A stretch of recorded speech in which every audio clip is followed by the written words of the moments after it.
বিগত ত্রয়োদশ জাতীয় সংসদ নির্বাচনে কিছু কওমি আলেম চিহ্নিত একটা বাতিল দলের সাথে নির্বাচনী জোট করার কারণে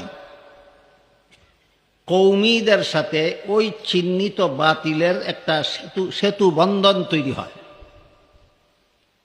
এই সেতু বন্ধনের মাধ্যমে বাতিলদের কেউ হক পথে আসেনি, হকপন্থীদের অনেকেই বাতিলদের সাথে চলে যাচ্ছে। এইটাই হলো সবচেয়ে বড় ফিতনা বর্তমান কওমি আলেমদের জন্য। যেমনভাবে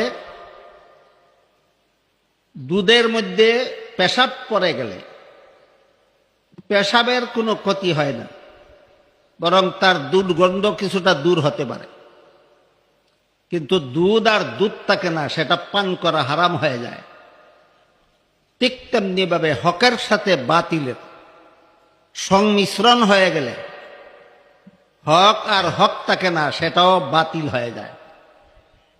ঠিক এই পরিস্থিতিটা ধারণ করেছে বর্তমান বাংলাদেশের কওমি অঙ্গনে। সবচেয়ে বড় মারাত্মক ব্যাপার হলো এই অজুহাতে, নির্বাচনী ঐক্যের অজুহাতে ওরা কিছু কওমি আলেমদেরকে ওদের মতবাদে দীক্ষিত করে। সারা জীবনভর কওমি আলেম যে নীতি আর আদর্শের কথা বলছিলেন, কিছু সংখ্যক কওমি আলেমদের দ্বারা এর বিরুদ্ধাচরণ করাচ্ছে। এক কথায় কিছু নীতিভ্রষ্ট, আদর্শভ্রষ্ট দু চারজন কওমি আলেমকে এদের পক্ষে নিয়ে গেছে, নিয়ে এই কয়েকটা কওমি আলেমদেরকেই আপনাদের বিরুদ্ধে, আপনারা বাতিল এবং তারা হক, এই কথাটা মিডিয়াতে প্রচার করে বেড়াচ্ছে। এর মাধ্যমে যে বিভ্রান্তির সৃষ্টি হচ্ছে, এই বিভ্রান্তির ফলে কওমি মাদ্রাসার অনেক ছাত্র গোপনে আর অনেক ছাত্র প্রকাশ্যে তাদের সমর্থন জানাচ্ছে। অনেক কওমি আলেমরাও গোপনে তাদের সমর্থন জানাচ্ছে এবং অনেকে প্রকাশ্যেই তাদের সমর্থন জানাচ্ছে। আমার মনে হয় হক বাতিলের এই সংঘাত অতীতে এত বড় জঘন্য আকার ধারণ করেনি কখনো, বর্তমানে যে আকার ধারণ করেছে। আমার দৃষ্টিতে এইটাই কওমি অঙ্গনের জন্য বর্তমান মুহূর্তের সবচেয়ে বড় ফিতনা এবং সবচেয়ে বড় সমস্যা। এর মোকাবেলার জন্য আমি মনে করি একটাই ব্যবস্থা হতে পারে, সেটা হলো আমাদের সমস্ত কওমি মাদ্রাসার ছাত্র উস্তাদগণের সমন্বয়ে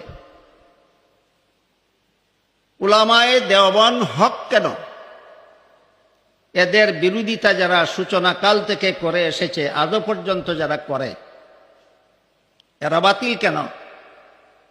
আপনারা হক হওয়ার দলিল আদিল্লা এবং তারা বাতিল হওয়ার দলিল আদিল্লা ধারাবাহিক এবং নিয়মিতভাবে এই কওমি অঙ্গনে, বিশেষত মাদ্রাসাগুলিতে ছাত্র শিক্ষকদের সমন্বয়ে আলোচনা হওয়া দরকার। যদি আমাদের প্রজন্মকে রক্ষা করতে হয় বাতিলের সুবল থেকে, কওমি মাদ্রাসার ছাত্রদেরকে যদি বাতিলের সুবল থেকে রক্ষা করতে হয়, তাহলে আমি মনে করি এই হক বাতিলের পার্থক্যমূলক এই আলোচনা ধারাবাহিকভাবে চালু করা ছাড়া আর কোনো বিকল্প নাই। আমি যেই পরামর্শটা আপনাদেরকে দিলাম, আমি নিজে আগে সেটা বাস্তবায়ন শুরু করেছি। আমার নূরে মদিনা মাদ্রাসায় প্রতি মাসে একটা করে সেমিনারের ব্যবস্থা করেছি। এক একটা সেমিনারে এক একটা বাতিলের প্রতিরোধ এবং হকের দলিল আলোচনা হবে।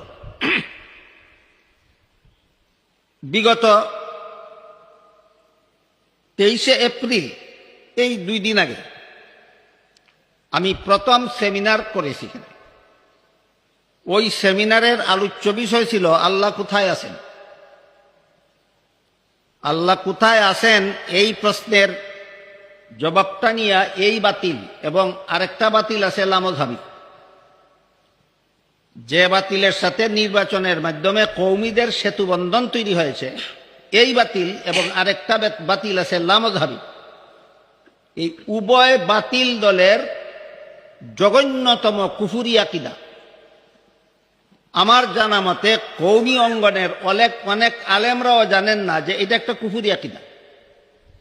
কৌমি মাদ্রাসার শতকরা ৯৯ জন ছাত্ররাও জানে না যে এটা একটা কুফুরি আকীদা। সেটা কি? সেটা হলো আরশ হলো আল্লাহর মাকান আর আল্লাহ হলেন আরশের মকিন। আরশ আল্লাহ তাকার স্থান এবং আল্লাহ আরশ নামক স্থানে অবস্থান করেন। সমস্ত আইম্মায়ে ইলমে কালাম এই আকীদাটাকে কুফুরি আকীদা বলেছে।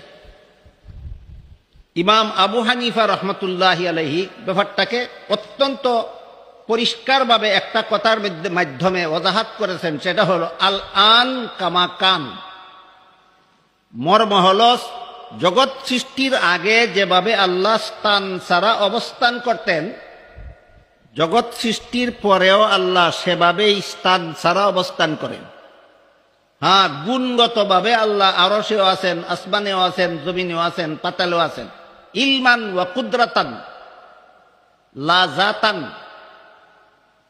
ইলমান কুদরাতান আল্লাহ আরশেও আছেন, আসমানেও আছেন, জমিনেও আছেন, পাতালেও আছেন।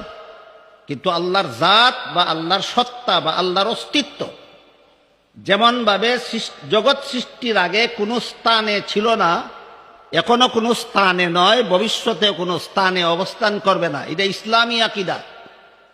আর রহমানু আলাল আরশি ইস্তাওয়া এই আয়াতের মন গড়া ব্যাখ্যার আশ্রয়ে দুইটা দল, বর্তমান সমাজে দুইটা দল, একটা হলো লামজহাবি আর একটা হলো এদের দূষর ওই চিহ্নিত বাতিল দলটা, যার সাথে নির্বাচন উপলক্ষে কৌমিদের একটা সেতুবন্ধন সৃষ্টি হয়েছে। এই দুই দল বলে আল্লাহ হলেন মকিন আর আরশ হইল আল্লাহর মকান। সমস্ত ইলমে আকাইদের ইমামদের মতে এটা একটা কুফুরি আকীদা। সুতরাং লামজহাবিরাও কুফুরি আকীদায় বিশ্বাসী, এই বাতিল দলটাও কুফুরি আকীদায় বিশ্বাসী।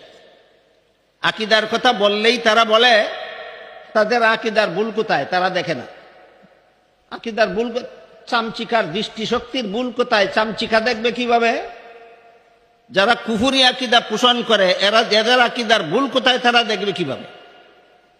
যারা আল্লাহকে আরশের মকিন সাব্যস্ত করে, আরশকে আল্লাহর মকান সাব্যস্ত করে, কুফুরি আকীদায় বিশ্বাসী। যারা নবীগণকে গুনাহগার সাব্যস্ত করে, গুমরাহিতে নিমজ্জিত।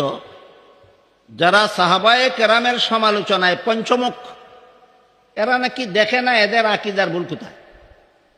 আমাদের আকীদায় ভুল কোথায় এই প্রশ্নের মাধ্যমে আপনাদের অনেক ছাত্র শিক্ষককে তাদের বাতিল দলে নিয়ে যাচ্ছে।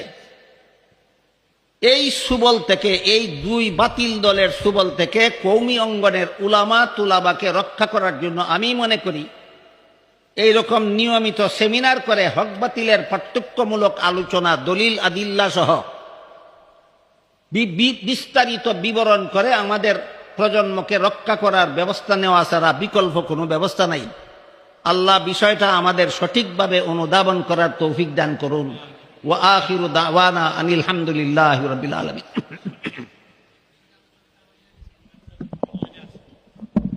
হযরত যিনি